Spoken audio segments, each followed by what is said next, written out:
Hello, everyone. My name is Lorlene Hoyt. I'm the Executive Director of the Tower Network of Engaged Universities. I'll serve as the moderator for our discussion today. So welcome to the 11th episode in the series, Adapting to the New Reality. Today, we're going to have a discussion around civic universities engaging in the arts. We'll examine the role of the university during this, very challenging time, and we'll focus on the arts, artists, designers, creative thinkers, and doers. And to be clear, this is a moment of crisis, a profound crisis for all of us around the world. We've lost more than 2 million people to the coronavirus, and we're experiencing a dramatic rise in food insecurity, growing dropout rates, businesses are closing their doors, and there are increased levels of depression and anxiety. So this is a period of intense uncertainty. And during this dark and challenging time, the Tower Network and the Open Society University Network have witnessed and supported tremendous innovation. We are truly inspired by the creativity and the determination and the vision of university students and faculty and staff around the world who are working in collaboration with their communities, and the way that people are adapting to the challenges around them. This webinar series is part of a partnership between the Tower Network of Engaged Universities and the Open Society University Network.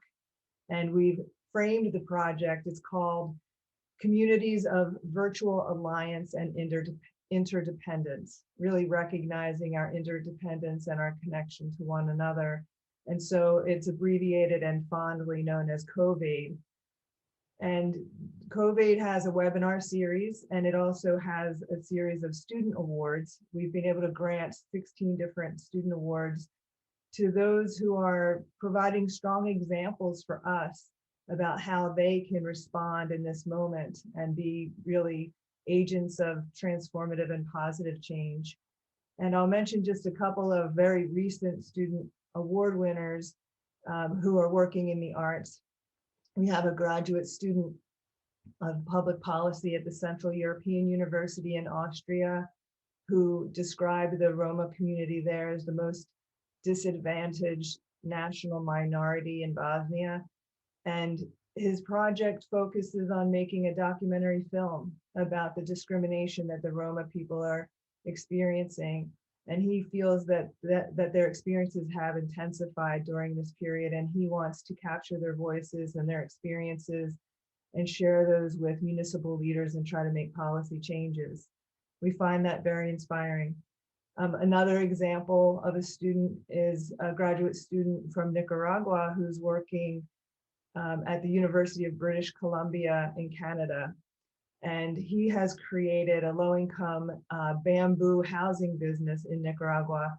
And his project will create 130 prefabricated houses in 2021. And that the process of making those houses will also provide jobs in Nicaragua for people who are working in the bamboo forest management and supply chain. And the designs are quite beautiful, I would add.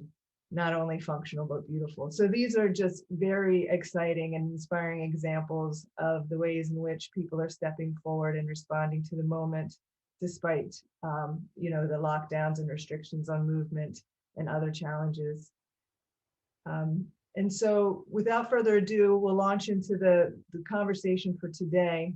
And really these conversations are structured so that we can capture some of the practical steps that universities are taking to confront the crisis, and that, we really want to be a beacon of hope or a beacon of light so that we can really share some of the practical steps and some of the ideas and the inspiration that's happening. And I think you'll be absolutely delighted to meet and get to hear from our 4 panelists today who represent different parts of our globe, from Belarus to Bangladesh to England and the United States. And so first and foremost, I'll introduce Kseniya.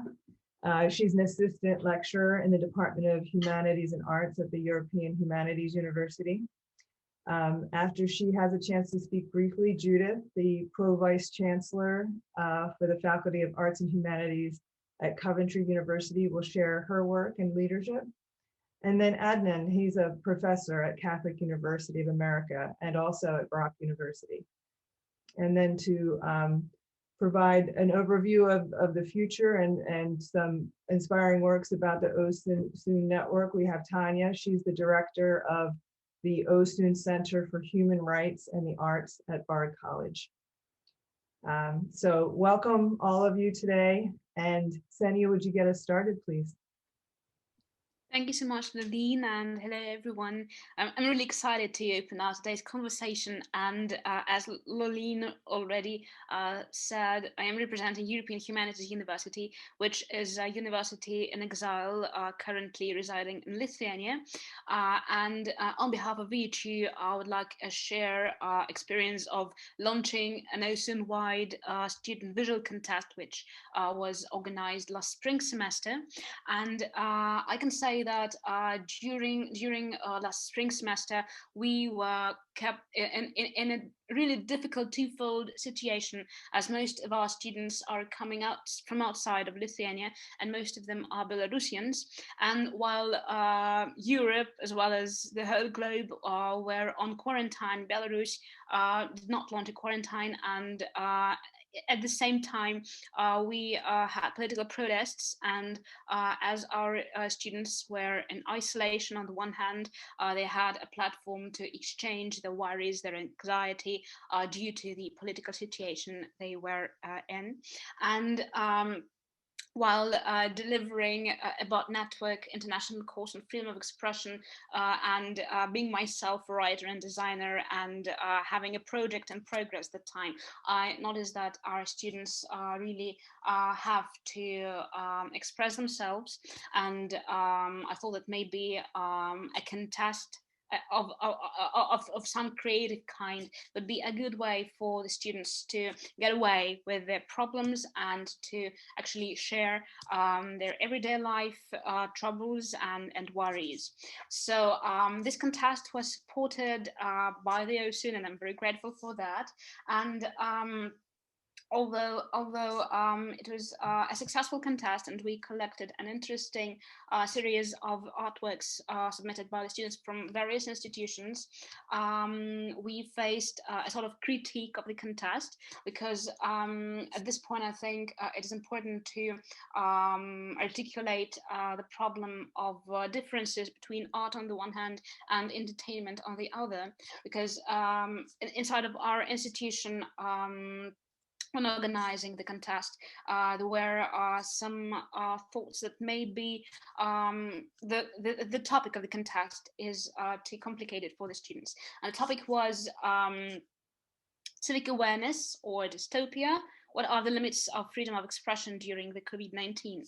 And when organizing this contest, I was thinking that maybe the students really need such a serious topic to consider, and at the same time they have that creative distance of reflection on their everyday life. And actually visual form is always something which everybody can do, because we had several nominations like animated video or just video or a video clip, poster series, or photo essay. And photo is most accessible way of sharing one's creative reflections on their everyday life. But some of our faculty members joining the organization of the contest expressed their anxiety that maybe something less complex or something more light to consider would be more appropriate for the students, because as young persons they do not need to think about such stressful things like death, like political protest or something. So maybe we should really make this stress easier. And anyway, I'm really glad that we overcome the situation and maintained the topic of the contest, and we really gave the students the opportunity to think over the problems which they were living in at that level, which was of real interest for them to express their consideration of it. And I'm really glad that this contest gave us a fruitful basis of developing the perspective of aggregating civic engagement and art. And although it is very good to have this entertainment bunch of activities, I think that arts are really more specific topic to have social basis in order to be closer to civic engagement issues. And as to the impact of the contest, I was really happy to know that later the followers of our students who shared their artworks via social networks began posting their own reflections in the visual form with the same hashtags which were introduced in the contest. So after having arranged this, and after having seen that impact, I'm sure that it would be wonderful to give our students more perspectives like this in order to let them speak in a freer way on the one hand, and in order to let them see that it is always of importance to speak seriously of the things which are surrounding us. So thank you. Thank you so much, Kseniya. I'm really touched by this notion of providing opportunities for students to express themselves, especially during a time like this. So thank you so much for your work and for sharing your insights. Judith, would you go next, please?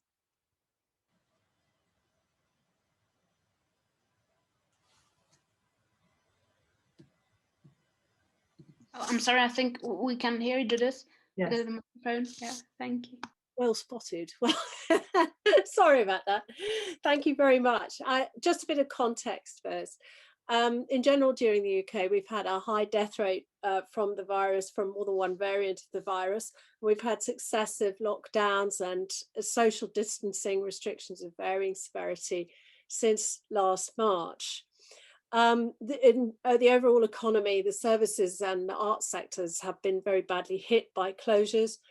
We've had schools closed as well, and there's also been financial problems in the higher education sector because of losses to international student income and problems with accommodation as well, not being able to charge for students for accommodation and conferences and so on. The bright spot is that the vaccination program is going very well. As a matter of fact, we were very proud because the first COVID vaccination in the West was given to an elderly lady in Coventry by someone who was actually one of our nursing students. So this was very good. So that's the light at the end of the tunnel. Locally, Coventry is an industrial town. Once a great medieval centre of religion, now pretty heavily dependent on the car industry. That was locked down in the first lockdown, but it's been less badly hit in the second. There are other problems locally, general problems for the car industry, which are hard to disentangle completely from COVID. But above all, Coventry had been won a bid to become the City of Culture, the UK City of Culture in 2021. The university was very heavily involved in helping put together that bid and has been a principal partner right from the start. Delivering a major arts festival in the middle of a pandemic is obviously pretty challenging. And we have in fact had to delay the start of our activities until May this year, going through to May 2022, when the region is also expected to host the Commonwealth Games. So what could we do? What could we do when we suddenly started to not be able to have events? The way the university is principally engaged is to use its expertise in the digital humanities and digital arts to combine with Warwick University up the road and the City of Culture Trust and local artists to develop online platforms for artwork. So there is a project, and I'm very happy to share the URL for this later in whatever way seems suitable, called Coventry Creates, which was funded partly by the City of Culture Trust, partly by us, and partly by the, i.e. the universities, and partly by the Arts Council, which matched up local artists with researchers in the two universities and provides an online platform so that the artists can share their work.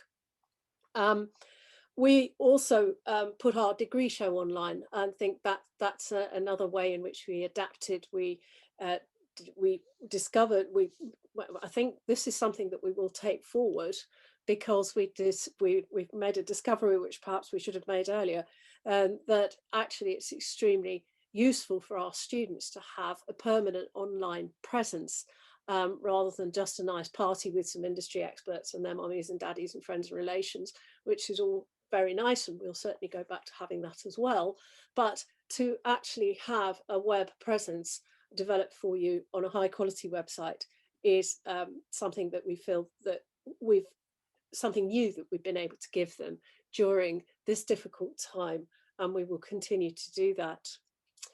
I think the other thing I should mention is that we were always going to, as a university, to supply the City of Culture with a digital archive of its activities. And that has become obviously even more important during this preparation period, since so much of the activity that the Trust and everybody has had to undertake has had to be virtual. So we've created a site called coventry.digital, which will function as an archive for the City of Culture, but it's really features so much more. It features a vast number of different types of records and photographs from Coventry, going right back. I think the earliest photographs are 1910. Some of the earliest colour photographs in existence were taken in Coventry. And we're producing a sort of multifarious database of all of this, which will be publicly available.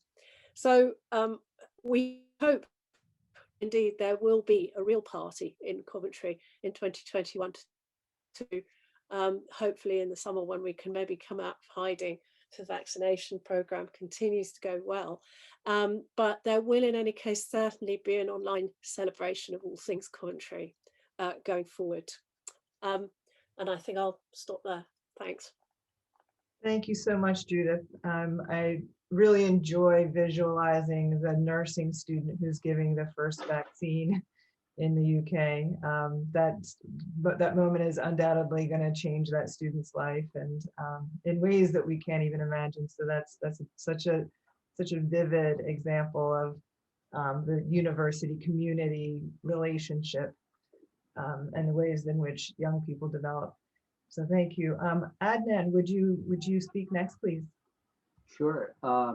First of all, thank you, Osun and Tower Networks, for organizing these. I'm very delighted that we are able to share some of our ideas and experiences. I will sort of talk both my experiences in the US and Bangladesh. I usually go to Bangladesh 3-4 times a day from Washington, D.C., where my station is, but I have not been able to go for the past 1 year. So but guess what? We are paradoxically better connected around the world by means of these online virtual platforms. So I will talk about that. My experience both in the US and in Bangladesh, that the pandemic has exposed a range of vulnerabilities at variety of levels. So in many ways, the pandemic has both revealed and magnified sort of the systemic social inequities that plague our societies. We have seen during the past summer the Black Lives Matter movement and police brutality, protest against police brutality, all of these became kind of galvanizing factors in the US, and students, faculty and everybody were affected by what was going on in the US in 2020. As if the pandemic has not been enough, we had, a huge range of, social problems and agitations. So one thing that I have seen and experienced, in both in the US and Bangladesh, is that the plague, the pandemic has revealed how inadequate the public health infrastructures are, both in the West and the East. And in the US, the marginal minority poor communities were affected at a much higher rate than people in affluent suburbs. So public health became a kind of a divisive issue, as we all have seen. But the pandemic has also offered opportunities to reconnect, reimagine the future, a kind of reimagine a post-pandemic world. But it was not easy, though. I mean, in academia, among academic communities, the very nature of change was a contested topic. I always think about what the great 13th century Persian poet said: "Yesterday I was clever, so I wanted to change the world. Today I'm wise, I'm changing myself." So I think it gives us a kind of a good sort of context to imagine the complexity of change itself. What are we going to change to?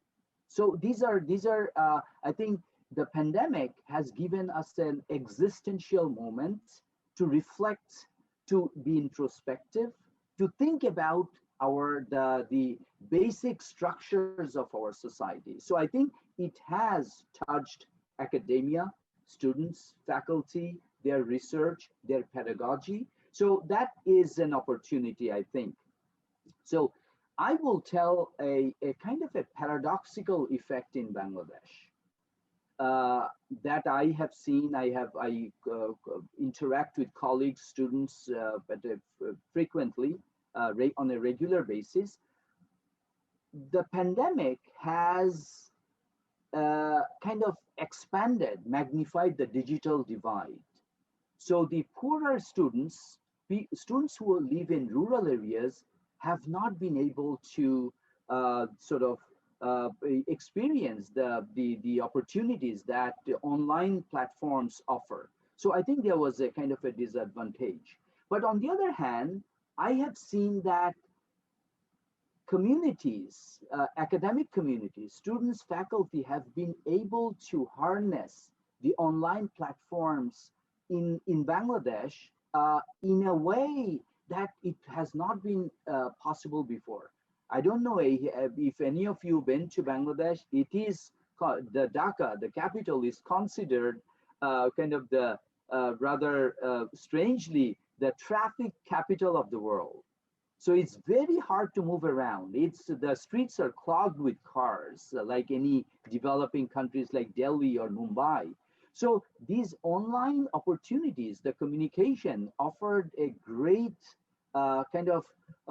it created a kind of a digital agora, if you like. So people were coming in from all corners of the world. So I will give you one example, what I have been able to accomplish as an executive director of a center that I created. And that center at BRAC is called the Center for Inclusive Architecture and Urbanism. So we basically reach out to, it's basically a kind of a classroom in the field, on the street, so that teachers can interact with communities, particularly disadvantaged communities, slum communities, if you will. So with that platform, with the CIAU, we were able to mobilize a variety of stakeholders, a variety of people from variety of disciplines to to build awareness about historic preservation in Bangladesh. So what was happening during the pandemic, as in any other developing countries, the government agencies decided to demolish two very, very beloved buildings in the capital. One is a train station, one is a beautifully designed teacher-student center designed by a Greek architect planner named Konstantinos Doxiadis. So guess what? These will be about to be demolished. So we utilized the online platform Zoom. We are Zoomified. So around the world to bring in people from all corners of the world and mobilize all our resources. And the government is now kind of reconsidering the decision to demolish this building. So I think we have been able to stop the wrecking ball. So I will end with one quick sort of reflection on my experience in my university and in the US, is that I organized, seeing the potential of these online platforms, I organized a sort of a panel series to talk about, or rather ruminate about, the future of a post-pandemic world. What is going to happen in a post-pandemic world in terms of spatiality, in terms of building houses, in terms of our usage of space, in terms of our spatial behavior, and in terms of cities. How will our cities change? For example, how would Coventry change? How would other cities would change? How would cities in Lithuania change, and Lebanon? How would cities change? So I'll give you one example. So for example, during the pandemic, we have been quarantined in our homes and we are stuck in our homes, but our homes are not designed as workplaces, but we have made them, makeshift offices, right? We have recalibrated our spaces for new types of usage.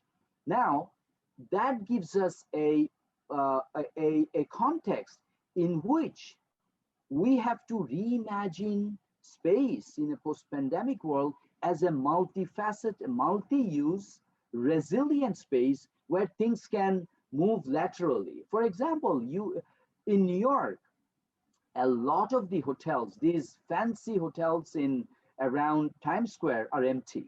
A lot of office spaces are empty. 14%, if I remember correctly, 14% of offices are empty in Midtown Manhattan. So a lot of conversations are going on how to make office spaces resilient and multifaceted in a way that they could be easily converted into residential areas. Hotels converted into residential areas when need be, or a theater being convertible into a makeshift hospital, a vaccination center. So I think we are talking about a variety of issues. Think about density. We have become very suspicious of density, right? With social distancing, we are wary of people passing by, right? So how will social distancing, the metaphor of social distancing, transform our public spaces? Think about in England, Leicester Square or Trafalgar Square, or Trocadero in Paris. How will it will change spatially and behaviorally? So I think this pandemic has given us an opportunity to be reflective, to be introspective, and to imagine a society, a world that works for everybody, not just for the 3% or 5%. Thank you. Adnan, thank you so much for that provocation. You've got me thinking about a lot of things, and the digital agora is a phrase I'll remember in my mind from your brief presentation, in terms of, when you find yourself in a familiar park or a familiar public space and you're wondering where all the people are and perhaps feeling overwhelmed or lonely. We, as you suggest, in the paradox that you raise, things are reconfiguring. People are still connected. They're connecting in different ways and in different spaces. Thank you very much for that. Tania, would you please go next? Yes, hi.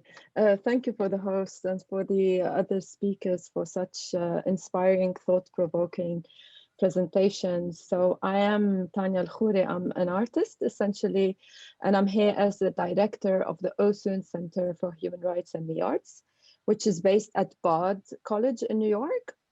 And the center is a newly established project. It is in its first year. The primary goal of the Center for Human Rights and the Arts is to create public programs that will happen in parallel with the MA in Human Rights and the Arts, which is currently in its accreditation process and the hope to launch next academic year. So while the center is based here at Annandale in New York in the beautiful snowy woods, it's very much geared to the network and its campuses around the world. Our program will include an online lecture series inviting inspiring scholars, activists, and artists who work on the intersection of art and human rights. Actually, the inaugural series will start this March, so keep an eye on that program. We also have annual digital commissions for artists from around the globe who will create a piece of art on the subject of invisibilities, and will be hosted on our website, which is currently under construction. The center supports Osun faculty and students working on human rights and the arts project through yearly faculty grants and micro grants for students. We hope by these grants is to kind of build connections with people from around the world, faculty and students from various campuses in the Osun network who work on with similar interests. The center will also collaborate on a yearly basis with individual or a group of activists who work in their local communities by supporting their work, offering mentorship, and inviting them to dream up a project, a collaborative project with an artist of their choice, and to open their activism and research to a wider audience. The program will also include the Biennale Festival that usually happens at the Fisher Center at Bard. But with the Center for Human Rights and the Arts, the Biennale will now happen simultaneously in other cities and involve the network in the thematic of the Biennale through artist commissions and faculty and students' involvement in these artwork. So why all these events? We feel that despite that a clear overlap between the art world and the human rights world, academia has not really caught up on this. That's why it's been very inspiring to be amongst you in this webinar and hear about other initiatives and programs happening in various universities at the moment. We aim for the center to open up a space for both artists and activists to be together as colleagues and collaborators and cohorts. Some of our interests, just to name a few and give you an idea, is to research the political and social turn in the art world, how activists are employing creative tools of resistance, to look at the intersection between art and politics, not only through the obvious protest art and propagandist aesthetics, but also looking at collaborative work, community-based projects, interactive art that invites the audience to an experience through an embodied knowledge, innovative and research-based project that takes art form seriously as a tool for political potentiality. So as I said earlier, this is a newly established project, so I cannot really talk much about how the pandemic affected our programming. But what is happening around the world right now in our industries affected how we reflect on the future of the center. I myself am a live artist. I work mainly with audience interactivity and interested in that political potentiality of the encounter with the audience. So when we say interactivity, we often talk about artists and audience meeting in the same place. interacting. We also talk about multisensory immersive experience. Myself and many other live artists use smell, touch, and other senses to implicate the audience in a deeper engagement with the work. So needless to say that our field has been threatened by the pandemic. The very nature of live work has been put into question. My colleagues and I found ourselves engaged in global conversations about solidarity, support for artists, and short-term and long-term solutions for our industry. Many of these conversations were filled with nostalgia, reminiscing over live encounters. Some artists and culture workers were opposed to what they saw as a turn to the digital, claiming that a performance on Zoom can never take the place of the real life experience and the thrill of the proximity to a performer. I found myself thinking that the comparison between the live experience and the digital experience is not very useful. They are two different mediums with different capacities for connection. What the pandemic gives us is an opportunity to reflect on how we can connect to a wider audience.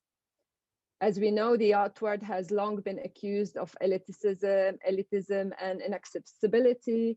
Unlike the internet, art is usually perceived as a language not understood by all. The shift to the digital that the pandemic forced the art world into can perhaps be a bliss, an opportunity to imagine art accessed by everyone, wherever they are.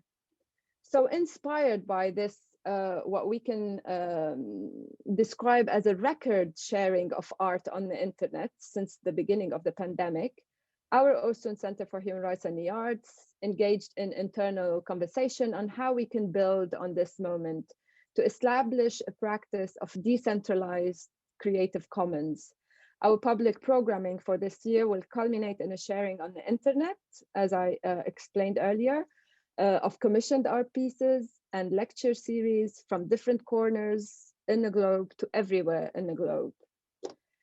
Looking at the future of the art and academic words, as well as our center programming, whilst we look forward to many meetings in person here in New York's Hudson Valley, where we are based, and in different Osun affiliated campuses, we will maintain a significant public programming online, building an even wider audience in time and pushing ourselves to become more accessible by opening space for other languages, for example, and disability access, amongst other plans, and hopes for an art that practices the ethics and politics it believes in. Thank you. Thank you so much, Tania, and thank you, everyone. Tania, I'm really struck by several things, but especially what jumped out was this notion that live work is being threatened, and I think that provides a good segue for us to take questions from the audience. There should be a Q&A box at the bottom of your screen, so please share any questions that you might have for our panelists, and I'll ask those questions, and our panelists can answer in the order that they've just presented. And as we wait for some additional questions to come in, I'll pick up on that thread about live work being threatened, but interestingly, you and the other panelists have highlighted the ways in which we're working in new ways, and the upsides or the benefits to some of the digital connections and digital work. We've talked a little bit about the ways in which the arts matter, and that's something that I wanted to ask each of you to probe into a little bit more from your very distinctive position and experience with the arts. I think that's something that you could speak to in the context of this time. Why do the arts matter, and has your experience of the pandemic changed perhaps your answer to this question? If you were asked before the pandemic and you're asked now, would you have a different answer to this question of, why do the arts matter? And some of the things we've talked about is, the human need and benefit of expressing yourself, the ways in which the arts can address social inequities, the ways in which really we're all becoming artists in terms of reconfiguring our indoor spaces and finding creative, tapping into perhaps creativities some of us didn't know we already had in terms of adaptation. And then some of the examples that you've given about the ways that, art is connected to politics and political change. And so those were some things that you all pointed to that were, very intriguing, but I wanted to give a little bit more time to this question of why the arts matter. So Kseniya, would you get us started? Okay, thank you. Well, I cannot say that my attitude to the powerful impact of art has that much changed during this time, because I've been persuaded. I've been sure that arts are really powerful, as I am doing arts. And before I have done several projects with social arts, so that art could be of real use to some social movements and to some social initiatives. And my idea was to bring more of this in our institution, at ETU, and to see which ways we can develop this in the region, or at least either in Belarus or in Lithuania. And I can say that I only was really impressed that so many people engaged in this topic so far, and so many people expressed their need for more arts. And I think that within the situation of both COVID and political protests, at least in Belarus, it was a way to share one's thoughts, and it was a way to build a stronger community, because in Belarus at the moment we have those street theaters, because official theaters are closed in our country, and it is very difficult to say something from the stage. And we have really very serious things happening with culture, with ideology, and with censorship at the moment.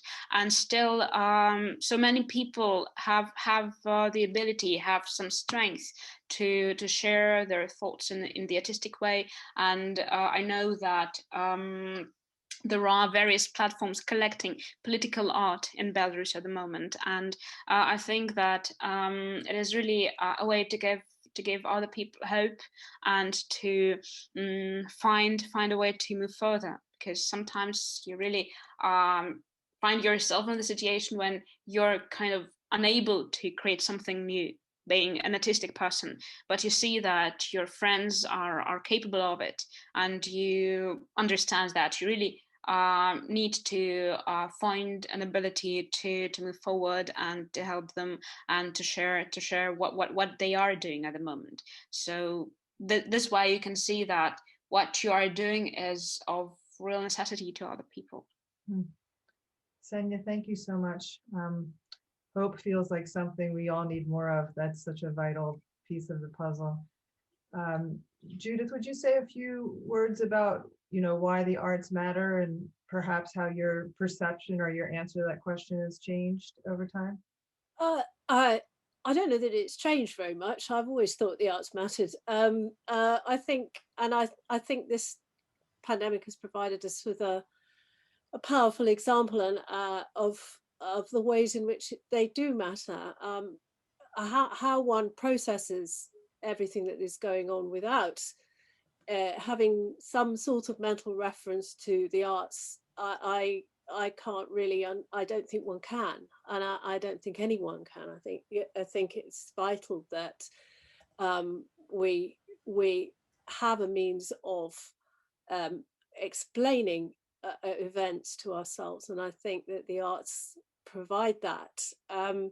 Obviously, everyone has their own preferences amongst the arts as to which they turn to first, but for example, our local orchestra has been putting together socially distanced recordings, which are then free. There's been a great response to that. And that has been something that has been able to reach people with dementia, people in care homes, and certainly in this country, and I believe in other countries, it's been very difficult in care homes or nursing homes, because once the virus has got into them, there's been a terrible death toll. How else does one sort of explain to oneself or make that sort of experience endurable other than with some reference to the arts? I think on a more depressing note, I think it's also become apparent how economically important the arts are. Regrettably, that's come about because, of course, they've lost a lot of money. But the fact is that if the arts are not functioning, a very large part of the economy develops a nasty big hole. Again, at least in this country, but I think also in others, and that too is a function of, if not the arts, then cultural life. So there's a practical downside to not having the arts, as well as an enormous psychological downside. Thank you so much, Judith. And based on your response, I'm going to change the question from why do the arts matter, but to how do the arts matter? And it's interesting that to me personally, that you first pointed out that, arts can help you to process, what you're experiencing. And interestingly, I've suddenly found myself, and I'm sure a lot of other people have as well, right? You're home, perhaps with more time and trying to figure things out and struggling. I've been finding myself painting and drawing and doing a lot more of that recently. So that really resonated with me. So Adnan, what would you say about how the arts matter? Sure. Thank you, Lorlene. So in both questions that you were asking, I think what is more important is the kind of the renewed understanding of art's capacity to change the world for the better. I think there's a kind of a renewed understanding, introspection that art can make a difference. I think that's important. And think about during the pandemic, how many people died and how many people have been affected. My own family has been affected by the pandemic. My mother actually has passed away after contracting COVID.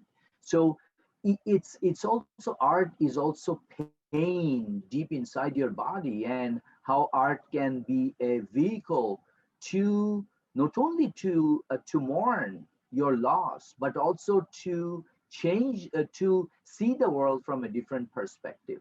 I think that capacity of art, that opportunities that art offers is there's a kind of that renewed sort of realization of that element of art. I think that's fantastic. So I think that it also depends how you define art.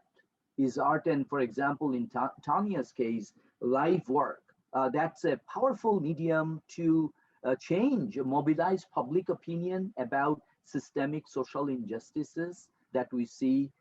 So art can do so much. So I think instead of trying to nail down what art is or how art has changed in the wake of the pandemic, I think our best course of action could be to find the great range of opportunities that art can offer us individually, collectively, socially, and culturally. Thank you so much. That's really powerful. And I'm deeply sorry for your loss. And that also resonated with me in terms of the mourning and the pain and the grief, right? On the individual level, for sure, art can be that in its many, many forms, that form of expression, and that necessary processing of emotion. Tania, the question's been reframed a couple of times. I'm sure you have a lot of thoughts based on your vast experience. So please take this in one of those directions. Yeah, I just want to say that I share many of the thoughts that have been shared already about the role of art, and it has so many roles in our lives, and also its political potentiality. I want to first I want to share my condolences, Adnan, and just stop a little bit about that notion of art allowing us a space to mourn. And for me, it's not only about processing grief, but also sometimes using that mourning as a political performance, especially in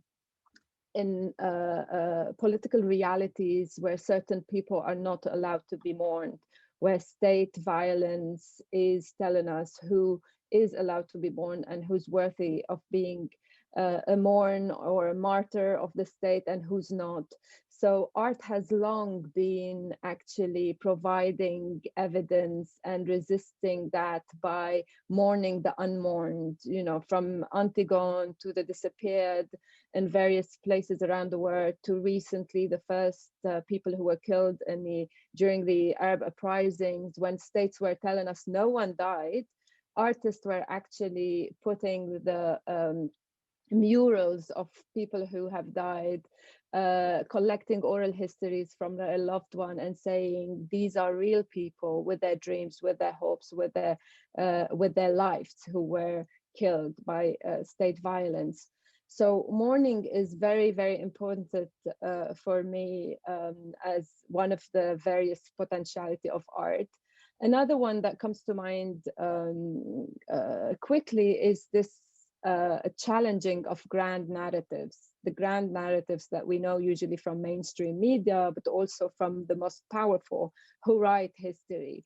Art has been used as a tool for a very long time as a way to write history from below, from people who are not necessarily listened to when we write our history. So perhaps now in a pandemic, we can, a few years later, look at the work of artists and revisit all of these inequalities that you all have mentioned, and how the pandemic was dealt with, and how marginalized communities were being that marginalization was reinforced again through the pandemic. Artists will tell those stories, and it will continue to stay with us in the writing of history.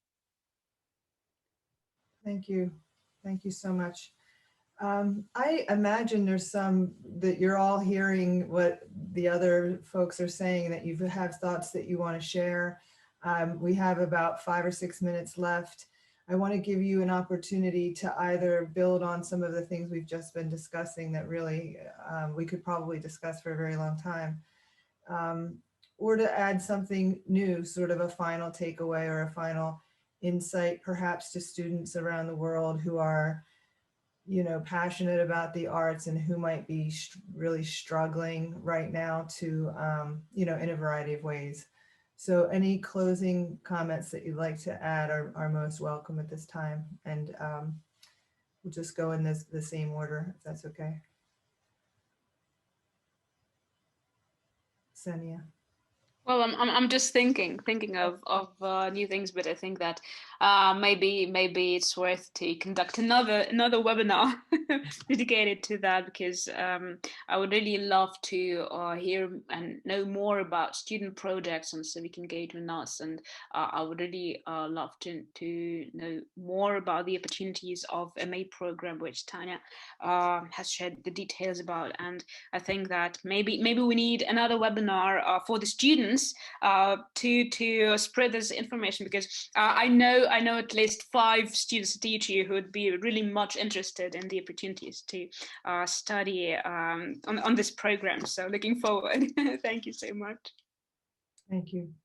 Yes, you know, as you were all speaking, I was thinking this might be the first of more conversations, and that there seems to be some tremendous potential in terms of coming together and doing, you know, just sharing more about our work and connecting some of those different pieces. Judith? I do think that there is a very important role for connected universities, for engaged universities in their communities to make sure that access to the arts is available and widely available. And when I say the arts, I mean perhaps the arts that one might not necessarily have easy access to otherwise, and access for all different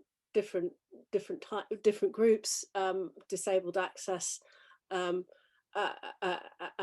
so forth. And I think we are, as universities, as institutions, which are often a major way that people get their arts, as it were, in smaller towns particularly, we have a great opportunity to, and therefore a great responsibility, I think, to make sure that we keep going with this. I think it's absolutely right that, and as Adnan was suggesting, that this pandemic will change things in some ways, and there are, one of those ways I think is that the remote access to arts and remote meetings will keep going. Personally, I hope they don't completely replace the live kind, because I think there is something about the live meeting which can't quite be reproduced. But then why would you try and reproduce something? Why not add something by giving a digital element? But I do think that more traditional engagement with the arts is also going to be important, and that means localism up to a point. And I think that universities have a very important role to play there. Thank you so much, Judith. I know the Tower Network and the OSUN network are really focused at that level that you're talking about, this institutional level, and promoting and supporting the idea of civically engaged universities that are really connected with their communities. And so there are different, many different perspectives on who can do what in this area. Adnan, what would be something that you would help us to close out our excellent session with? Yes. First of all, thank you. This has been very, very enlightening, and I have learned from each of you. So I would close out by saying that we can also transform art, whatever it means with its expansive definition. We can also convert it into an art of learning from history. As an architect and architectural historian, I would like to say that we can also learn a great deal from history, how pandemic has changed the world. I will give very quickly, we'll give two examples. Between 1347 and 1352, the Black Death, 40% of European populations died. And it actually, the Black Death transformed Europe and the world, because it at a number of levels. First of all, it kind of helped collapse the feudal economy. The peasants were empowered and eventually leveled out. The kind of extreme economic hierarchies of the Middle Ages were leveled out. So it had a huge impact. But think about architecturally.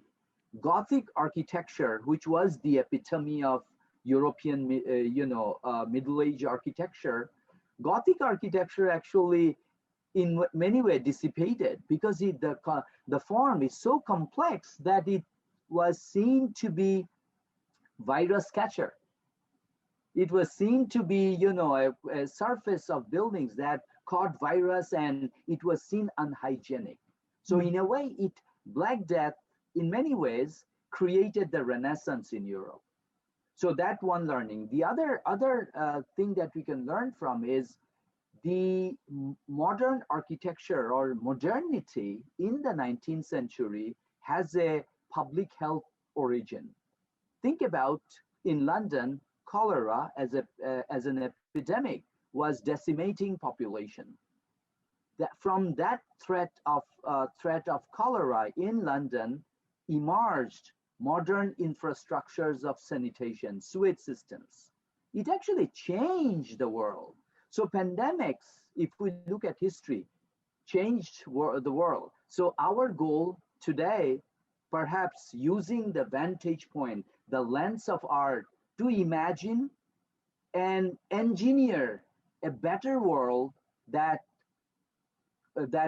serves everybody, not just a few people. So the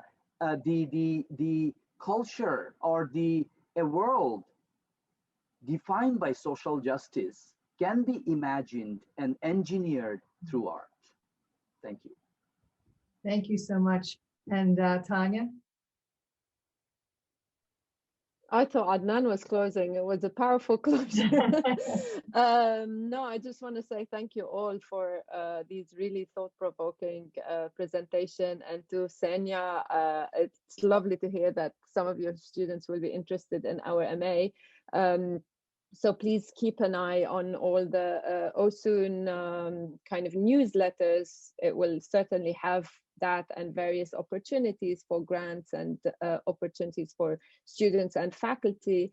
But soon we will launch our website, which will have all of these resources. And I hope we can continue this conversation and many other on the role of art in this society change. Thank you all so much for joining us today. I'm very grateful that you took the time to very candidly and very courageously, share your work and your personal experiences and perspectives. It's been wonderful working with all of you. I'll just mention briefly to the audience that our next webinar is on March 8th, and we'll be featuring the 6 COVID Student Award winners whose work is really quite phenomenal. So please think about joining us. Again, thank you all to the panelists and to Bard College and to OSUN, and please stay safe and stay in good health and also in good spirits. Take care. Thank you. Take care. Bye. Thank you. Thank you all. It was lovely meeting you all. Take care. Thank Bye-bye. you. Take Thank care. you. Thank you very much. It was Bye-bye. really wonderful. Take care. Okay. Bye.